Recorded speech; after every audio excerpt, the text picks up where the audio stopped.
extent has Web 2.0 in China really transformed internet culture? Has it changed the way that young Chinese people consume media in China, and how they interact with brands specifically, since that's what we're here to talk about? I'd like you each to take a couple of minutes to talk about how, in your own fields in social networking and in microblogging, how it's transformed the way that consumers interact with brands and with media. Jay, maybe you could then talk about the same thing with respect to the internet video sharing. Wang Xing? Hi. Hello? Yes.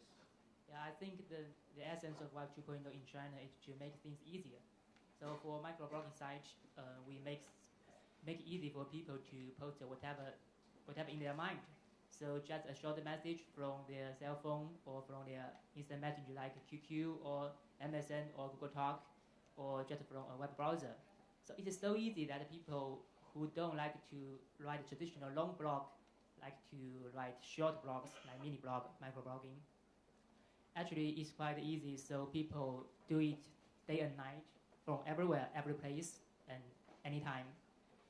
And also on other social networking sites like Hainane, we allow people not only to write text messages, but also upload photos from their cell phone, from web browsers. So I think if we make it easier enough, much more people will do it, and it will generate content. Although those content are very low quality from a professional aspect, like my sister's kiss photo, then it will be very important for me. So this way, I think people are spending more and more time on content generated by their friends.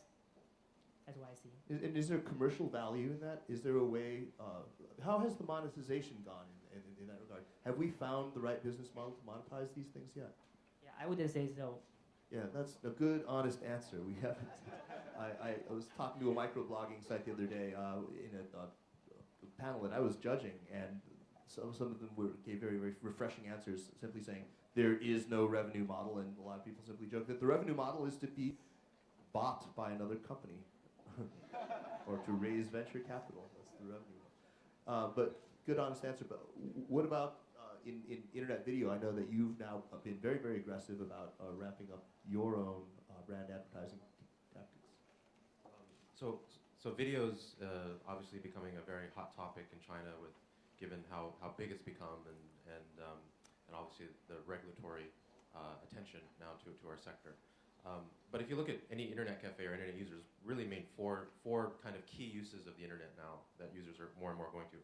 One is search, one is communication, which is Tencent, another is online games, and video is now becoming kind of the fourth major application. And we're finding a couple of things. One is on video, we're seeing much more engaged users. However, in terms of brands, we find, I think, and this is typical for most internet users in China, they're actually not that brand loyal, just because they haven't had time to develop brand loyalty. What we are finding is they're actually celebrity loyal. And that's the reason why we're actually very aggressively working with celebrities, and we actually are the exclusive partner with Andy Lau. And actually it's a very interesting partnership because he actually is going directly through us to reach his fans. At the same time now, his sponsors and advertisers are trying to come through us to see how they can be involved in that relationship with celebrities, brands, and users. Very interesting. So celebrity loyalty seems to be trumping brand loyalty, but that can be parlayed into a sort of brand loyalty, presumably. That's the intent that we're talking to some advertisers. For example, we actually now, our site generates about 20 million video searches a day. Just to put that in perspective, when Baidu went public about 3-4 years ago, they were doing about 40 million searches a day overall. So we actually have a very large amount. What we're finding is advertisers are coming to us and say, how can I put advertising next to when somebody searches for Jay Cho or Andy Lau, if they're the brand sponsor or those the celebrities are sponsoring their brand, how can we put our video ads next to those type of searches and so on and so forth.